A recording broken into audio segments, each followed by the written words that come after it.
नमस्कार दर्शक बंधु।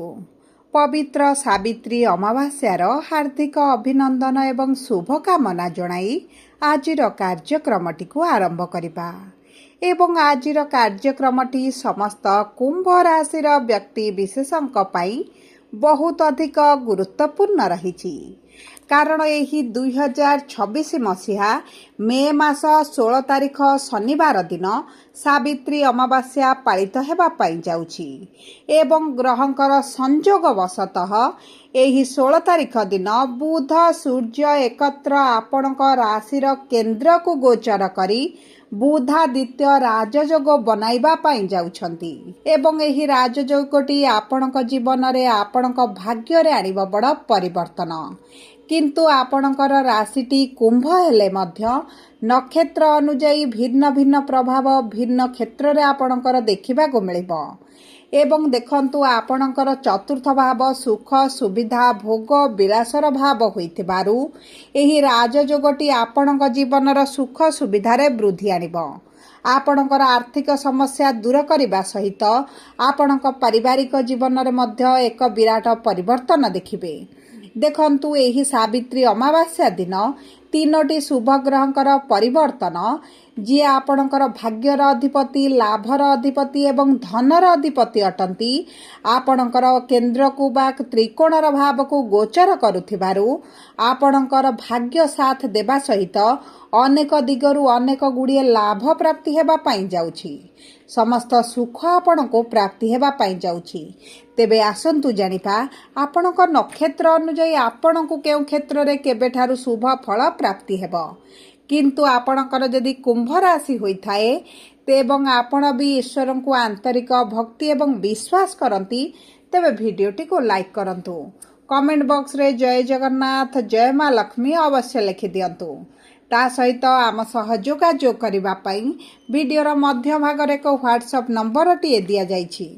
जो नंबर साहाय्य आपण आम सह जोगाजोग करी निजर नूतन कुंडली प्रस्तुत करि परिबे, कुंडली विश्लेषण कराई परिबे किंबा आपणकर चाकरी विवाह व्यवसाय प्रेम संपर्क शिक्षा स्वास्थ्य को नहीं किछि समस्या रहिछि तार सहजरे एवं स्वल्प मूल्य रे समाधान करि परिबे। सेतिपई आपण आम सह वीडियोर शेष पर्यंत जोड़ी होई रुहंतु एवं व्हाट्सएप नंबर माध्यम रे आम सह जोगाजोग करी खूब कम मूल्य रे आपणक समस्यार समाधान करंतु। एबे आसंतु कार्यक्रमटी को आग को बढ़ाइबा एवं जानिबा आपणकर राशि कुंभ हेले मध्य नक्षत्र अनुजाई एही सावित्री अमावास्या परठारु एही बुधादित्य राजयोग फल आपण को केमिति केबेठारु केउ क्षेत्र रे प्राप्त हेबा पाई जाउछि। देखंतु आपणकर तृतीय भाव रे बुध सूर्य एकत्र विराजमान करिथिले एवं शनि द्वितीय भाव रे धनर भाव रे विराजमान करिथिबारु आर्थिक समस्या सहित पारिवारिक जीवन रे आपण मध्य विशृंखला देखुथिले। आपण जो व्यक्ति मानकु साहाय्य सहयोग करथिले सेही व्यक्ति माने आपणकर शत्रु साजुचंती। किछि आत्मीय परिजन मध्य आपणक ठारु दूरता बनाइछंती एवं आपणकर जो माने मित्र भाबुचंती सेही माने परिशेष रे शत्रु हेउचंती। गुप्त शत्रु बुद्धि पाइबा सहित आपणकर शिक्षा हेउ आपणक चाकरी क्षेत्र रे मध्य आपण बहुत अधिक समस्या देखुचंती। बहुत गुड़िए कुंभ राशि रा व्यक्ति विशेष माने कर्म क्षेत्र रे नियुक्ति पाई बारंबार चेष्टा करी मध्य विफलता देखुथिले एवं जो माने पूर्वरु कर्मरत अछंती तांको कर्म क्षेत्र रे समस्या बढ़ी जाईची, मानसिक दुश्चिंता बढ़ी जाईची एवं आपणक प्रेम जीवन सहित दाम्पत्य जीवन रे मध्य विभिन्न प्रकार छोट छोट कथा को नै विभिन्न प्रकार वातावरण खराब परिस्थिति आडकू गति करूची।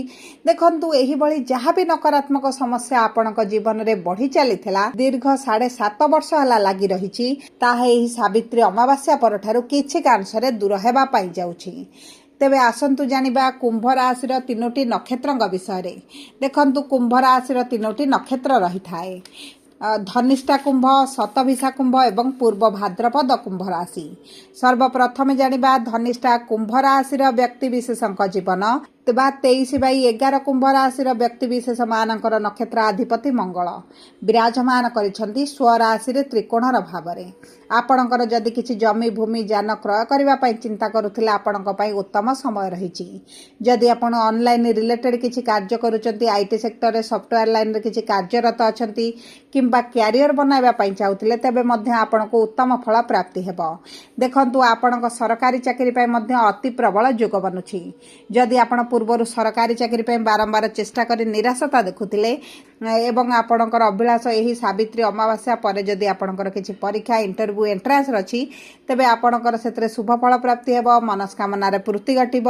ଏବଂ ବିଶେଷ ଭାବରେ ଦେଖନ୍ତୁ, ସୂର୍ଯ୍ୟଙ୍କର ସପ୍ତମ ଦୃଷ୍ଟି ଦଶମ ଭାବକୁ ଥିବା କାରଣରୁ କର୍ମକ୍ଷେତ୍ରରେ ଆପଣଙ୍କ ମାନ ସମ୍ମାନ ବୃଦ୍ଧି ପାଇବ, ଦରମାରେ ବୃଦ୍ଧି ଘଟିବ।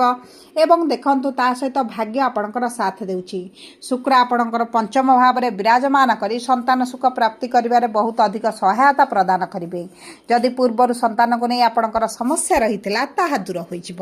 ଏବେ ଆସନ୍ତୁ ଜାଣିବା ଶତଭିସା କୁମ୍ଭ ରାଶି ବା 24/11 କୁମ୍ଭ ରାଶିର ବ୍ୟକ୍ତିବିଶେଷ ମାନଙ୍କର ନକ୍ଷତ୍ର ଅଧିପତି ହେଉଛନ୍ତି ରାହୁ। ବିରାଜମାନ କରିଛନ୍ତି ଆପଣଙ୍କ ରାଶିରେ ବା ଲଗ୍ନ ଭାବରେ। ରାହୁଙ୍କର ସପ୍ତମ ଦୃଷ୍ଟି ବିବାହର ଭାବକୁ ଥିବା କାରଣରୁ ବୈବାହିକ ଜୀବନରେ ଆପଣ କୌଣସି ନା କୌଣସି କାରଣକୁ ନେଇ ଅସନ୍ତୁଷ୍ଟ ରହୁଛନ୍ତି। କିନ୍ତୁ କେତୁ ଯେହେତୁ ସ୍ୱନକ୍ଷତ୍ରରେ ଅଛନ୍ତି ଆପଣଙ୍କର ସମସ୍ୟା କେତେକାଂଶରେ କମିଯିବ। ଯଦି ବିବାହରେ ବାଧା ବିଘ୍ନ ସମସ୍ୟା ଆସୁଥିଲା ତାହା ଦୂର ହୋଇଯିବ। ଦେଖନ୍ତୁ, ଯଦି ଆପଣଙ୍କର ବୟସ 35 ଅତିକ୍ରମ କରିଗଲାଣି ତେବେ ମଧ୍ୟ ଆପଣଙ୍କର ବିବାହର ଯୋଗ ବହୁତ ଭଲ ରହିଛି। ଆପଣଙ୍କର ବିବାହ ହୋଇପାରେ କିମ୍ବା ବିବାହ ଠିକ୍ ହୋଇ ରହିପାରେ। ଏବଂ ତା ସହିତ ଯେଉଁମାନେ ପାର୍ଟନରସିପ୍ରେ କିଛି କାର୍ଯ୍ୟ କରୁଥିଲେ ମାନ୍ଦା ପରିସ୍ଥିତି ଦେଖୁଛନ୍ତି, ଠକାମିର ଶିକାର ହୋଇଛନ୍ତି, ସେମାନଙ୍କର ପାର୍ଟନରସିପ୍ ବ୍ୟବସାୟରେ ନିଶ୍ଚିତ ଭାବରେ ଉନ୍ନତି ଆସିବ। ଯଦି ଆପଣ ପାର୍ଟନରସିପ୍ ଛାଡ଼ି ଅନ୍ୟତ୍ର ନିଜର ସ୍ୱତନ୍ତ୍ର ବ୍ୟବସାୟ ଆରମ୍ଭ କରିବା ପାଇଁ ଚାହୁଁଛନ୍ତି ତେବେ ମଧ୍ୟ ଆପଣଙ୍କ ପାଇଁ ଶୁଭଦାୟକ ରହିବ। ଦେଖନ୍ତୁ, ଆପଣଙ୍କର ଭାଗ୍ୟାଧିପତି ଏବଂ ଲାଭାଧିପତି ଗୁରୁ ଶୁକ୍ର ଏକତ୍ର ପଞ୍ଚମ ଭାବ ତ୍ରିକୋଣରେ ବିରାଜମାନ କରିଥିବାରୁ ଭାଗ୍ୟ ସାଥ ଦେବ ଏବଂ ଲାଭ ବୃଦ୍ଧି ପାଇବ, ରୋଜଗାର ବୃଦ୍ଧି ଘଟିବ, ଧନ ସମ୍ପତ୍ତିରେ ବଢ଼ୋତୀ ହେବ। ଯଦି ଆପଣଙ୍କର ପୂର୍ବରୁ ଧାର କରଜ ଋଣ ରହିଛି ତାହା ମଧ୍ୟ ଶୁଝିବା ପାଇଁ ଆପଣ ସକ୍ଷମ ହେବେ।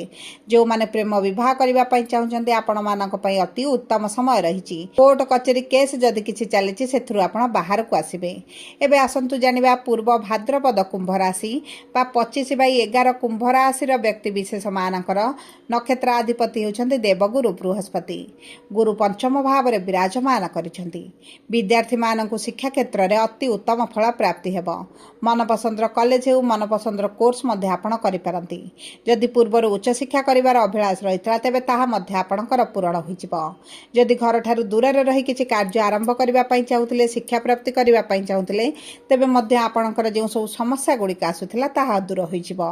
ସନ୍ତାନ ପ୍ରାପ୍ତି ପାଇଁ ଅତି ପ୍ରବଳ ଯୋଗ ବନୁଛି। ଯଦି ଆପଣଙ୍କର ସନ୍ତାନକୁ ନେଇ ଆପଣ ଚିନ୍ତିତ ରହିଥିଲେ ତେବେ ମଧ୍ୟ ଆପଣଙ୍କର ଚିନ୍ତା ଦୂର ହୋଇଯିବ। ଆପଣଙ୍କର ଜ୍ୟେଷ୍ଠ ସନ୍ତାନଙ୍କ ଭାଗ୍ୟ ତାଙ୍କ ସାଥ ଦେଉଛି। ଜ୍ୟେଷ୍ଠ ସନ୍ତାନଙ୍କର ଯଦି ଜୀବନରେ କିଛି ସମସ୍ୟା ଚାଲିଥିଲା ତାହା ମଧ୍ୟ ତାଙ୍କର ଦୂର ହୋଇଯିବ। ଯଦି ଆପଣଙ୍କ ଜୀବନସାଥୀଙ୍କ ଜୀବନରେ ସମସ୍ୟା ଚାଲିଛି, କ୍ୟାରିୟରରେ ଉତ୍ଥାନ ପତନ ଦେଖୁଛନ୍ତି ତେବେ ଏହି ସାବିତ୍ରୀ ଅମାବାସ୍ୟା ପରଠାରୁ ତାଙ୍କ କ୍ୟାରିୟରରେ ନିଶ୍ଚିତ ଭାବରେ ଆପଣ ପରିବର୍ତ୍ତନ ଦେଖିବେ। ଜମି ଭୂମି ଯାନ ବାହନ ଯଦି କ୍ରୟ କରିବା ପାଇଁ ଚାହୁଁଛନ୍ତି ତେବେ ଆପଣଙ୍କ ପାଇଁ ଉତ୍ତମ ସମୟ ରହିଛି। ଆପଣଙ୍କର ଅର୍ଥ ସେଭିଂସ୍ ଅବଶ୍ୟ କମିପାରେ, ନିଜ ପାଇଁ କିଛିଟା ଅର୍ଥ ଖର୍ଚ୍ଚ କରିପାରନ୍ତି। ତା ସହିତ ଆପଣଙ୍କ ସୁଖ ସୁବିଧା ଭୋଗ ବିଳାସ ପାଇଁ ମଧ୍ୟ ଆପଣ ଅର୍ଥ ଖର୍ଚ୍ଚ କରିପାରନ୍ତି। ଆପଣଙ୍କ ମାଙ୍କ ସହିତ ତିକ୍ତତା ଆସିପାରେ, ମାଙ୍କ ସହିତ ଯୁକ୍ତିତର୍କ ଭଳି ପରିସ୍ଥିତି ମଧ୍ୟ ଦେଖିପାରନ୍ତି। ସେଥିପ୍ରତି ଆପଣଙ୍କୁ ଦୃଷ୍ଟି ଦେବାକୁ ପଡ଼ିବ। ସବୁ ପରେ ଦେଖନ୍ତୁ, ଶନିଙ୍କର 7.5 ଯେହେତୁ ଚାଲିଛି, ଆପଣ ଅଶୁଭତ୍ୱକୁ ଦୂର କରି ଶୁଭାଶୁଭ ଫଳକୁ ବୃଦ୍ଧି କରିବା ପାଇଁ ପ୍ରତ୍ୟେକ ଦିନ ଶନିଙ୍କର ବୀଜ ମନ୍ତ୍ର 108 ଥର ପାଠ କରନ୍ତୁ ଏବଂ ସନ୍ଧ୍ୟା ସମୟରେ ପାଠ କରନ୍ତୁ। ତା ସହିତ ହନୁମାନ ଚାଳିଶା ପାଠ କରନ୍ତୁ। ପ୍ରତ୍ୟେକ ଶନିବାର ଦିନ ଶନିଙ୍କ ମନ୍ଦିରରେ ସୋରିଷ ତେଲର ଦୀପଟିଏ ଜାଳନ୍ତୁ। ଗରିବ ଲୋକମାନଙ୍କୁ କଳା ରଙ୍ଗର ଜିନିଷ କିଛି ଦାନ କରନ୍ତୁ। ଚେଷ୍ଟା କରନ୍ତୁ ପ୍ରତି ମଙ୍ଗଳବାର ଦିନ ହନୁମାନଙ୍କ ମନ୍ଦିରରେ ସିନ୍ଦୁର ଏବଂ ଚମେଲି ତେଲ ଅର୍ପଣ କରିବା ପାଇଁ। ଏବଂ ଯଦି ଆପଣଙ୍କର ଆର୍ଥିକ ସମସ୍ୟାଟି ବଢ଼ିଯାଇଛି ତେବେ ଶ୍ରୀ ସୂକ୍ତମ ପାଠ କରିବା ସହିତ ପ୍ରତ୍ୟେକ ଦିନ ଅଶ୍ୱସ୍ଥ ବୃକ୍ଷ ମୂଳରେ ପ୍ରାତଃ ସମୟରେ ଜଳ ଅର୍ପଣ କରନ୍ତୁ। ଏବଂ ଯଦି ଆପଣଙ୍କ ପାରିବାରିକ ସ୍ଥିତି ଖରାପ ରହିଛି ତେବେ ଆପଣ ପ୍ରତିଦିନ ବିଷ୍ଣୁ ସହସ୍ର ନାମ ପାଠ କରନ୍ତୁ। ଆପଣଙ୍କୁ ଅତ୍ୟନ୍ତ ଶୁଭଦାୟକ ଫଳ ପ୍ରାପ୍ତ ହେବ। ଯଦି ଆପଣଙ୍କର କୁମ୍ଭ ରାଶି ହୋଇଥାଏ, ଭିଡ଼ିଓଟି କିଭଳି ଲାଗିଲା କମେଣ୍ଟ ବକ୍ସରେ ଲେଖି ଜଣାନ୍ତୁ। ଯଦି ଆପଣଙ୍କ ପ୍ରିୟଜନଙ୍କର କୁମ୍ଭ ରାଶି ହୋଇଥାଏ ଭିଡ଼ିଓଟି ତାଙ୍କ ସହିତ ସେୟାର କରନ୍ତୁ। ଯଦି ପ୍ରଥମ ଥର ଆମ ଚ୍ୟାନେଲକୁ ଆସିଛନ୍ତି ଚ୍ୟାନେଲଟିକୁ ସବସ୍କ୍ରାଇବ୍ କରନ୍ତୁ। ପାଖରେ ଥିବା ବେଲ୍ ଆଇକନକୁ ପ୍ରେସ୍ କରନ୍ତୁ। ଧନ୍ୟବାଦ।